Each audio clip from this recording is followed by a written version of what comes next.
É importante lembrar que durante esse período a gente tem um foco total na Covid. Mas a gente tem que lembrar que tem todo um sistema que envolve várias outras doenças, toda uma população para ser cuidado. Então, em todo o tempo que a gente trabalhou, que trabalha e trabalhou para solucionar e passar por esse momento da Covid, todo o sistema é pensado em paralelo. Nesse período, a gente auxilia estados e municípios a passar por essas dificuldades. A habilitação de leitos foram quase 4 mil, são as EPIs, são os respiradores, são os recursos humanos. Isso acontece no momento de grande crise mundial, tanto dos insumos quanto dos equipamentos e dos EPIs. É uma luta diária, é uma luta intensa para que a gente consiga entregar e auxiliar estados e municípios a passar por isso. E quando a gente fala estados e municípios, a gente está falando dos pacientes e das pessoas.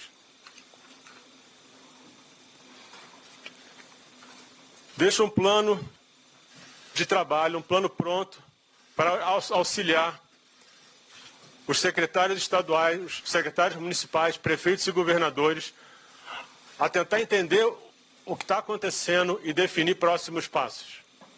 Aqui a gente entrega quais são os pontos que têm que ser avaliados, quais são os itens que são críticos, que se hoje a gente não consegue ter, que precisam ser encontrados, e auxiliando o entendimento do momento e da tomada de decisão. Foi construído um programa de testagem que está pronto para ser implementado. Isso vai ser importante para que a gente entenda a situação da Covid no Brasil e a sua evolução. Isso também é fundamental para que a gente defina estratégias e ações. A gente iniciou as visitas nas cidades mais atingidas. Isso foi fundamental. Que é fundamental você estar na ponta, foi fundamental para a gente estar com essas pessoas, entender o que acontece no dia a dia, ver o que está sendo feito, entender melhor o que acontece na ponta. Esse entendimento foi fundamental para desenho de ações que foram implementadas em seguida. E isso é uma preparação para ir em outros lugares, em outras cidades. E cada cidade que a gente vai, a gente está melhor preparado para enfrentar o desafio. Aqui eu agradeço aos profissionais de saúde mais uma vez. Quando você vai na ponta, que você vê o que é o dia a dia dessas pessoas, você se impressiona. A dedicação dessas pessoas correndo risco, o tempo todo ao lado dos pacientes e das pessoas, é uma coisa realmente espetacular. Eu agradeço ao presidente Jair Bolsonaro a oportunidade que me deu de ter feito parte do Ministério da Saúde. Isso era uma coisa muito importante para mim. Seria muito ruim na minha carreira não ter tido a oportunidade de atuar no Ministério pelo SUS. Eu escrevi uma vez que eu fui uma pessoa formada, eu nasci graças ao serviço público. Sempre estudei em escola pública, minha faculdade foi pública, minhas residências foram em hospitais federais. Eu fui criado pelo sistema público. E o mais importante de tudo é o seguinte, eu quero fechar isso para vocês. Eu não aceitei o convite pelo cargo. Eu aceitei porque eu achava que podia ajudar o Brasil e ajudar as pessoas. Obrigado.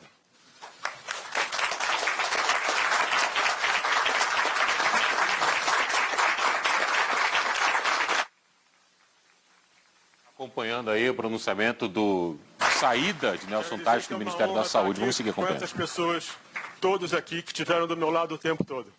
É espetacular essa equipe e é uma honra para mim ter feito parte disso. Obrigado.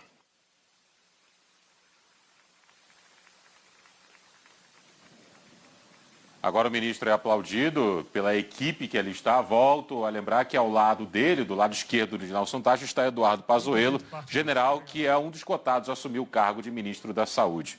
Ele vai agora responder perguntas de jornalistas. Vamos seguir acompanhando ao vivo aqui no Band News ou não? Eu acho que ele não respondeu, apenas fez o pronunciamento de saída, falou sobre o programa de testagem, agradeceu ao presidente Bolsonaro pela oportunidade de ter sido ministro da Saúde, disse que assumiu o cargo por acreditar que poderia ajudar o Brasil. Foi formado no serviço público e, assim como seu antecessor, Luiz Henrique Mandetta, Taixe valoriza o serviço público da área de saúde do Brasil. Ele é oncologista, é gestor no Rio de Janeiro, empresário no Rio de Janeiro, tem negócios na área da saúde também. Era alguém que já participava de conversas com Bolsonaro antes mesmo do presidente assumir a cadeira no Palácio do Planalto, já que Taixe foi um dos consultores da área de saúde. O nome dele, inclusive, chegou a ser um dos cotados lá atrás, antes de Mandetta assumir o cargo de ministro da Saúde, como um dos possíveis cotados a assumir o Ministério da Saúde. A sua imagem já recuperada, Taixe fez um pronunciamento rápido, a imprensa agradeceu, foi aplaudido pela equipe, disse que durante esse período, talvez o que mais tenha sido importante na sua gestão no Ministério da Saúde foi a capacidade de colocar em prática, a partir de agora, um programa de testagem em massa. O Brasil é um dos países que menos testam sua população.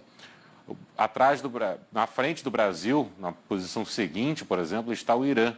O Irã testa 10 vezes mais a sua população, quase 10 vezes mais do que o Brasil. Então nós temos um grande problema de testagem em massa. E isso o Taixe quis resolver, até para, na opinião do futuro ex-ministro da Saúde, né, conseguir fazer com que a flexibilização social seja feita, seja posta em prática aqui no Brasil. A Caixa Econômica Federal e o governo federal, nesse momento, divulgam informações sobre o pagamento da segunda parcela do auxílio emergencial, que começa a semana que vem, esse pagamento.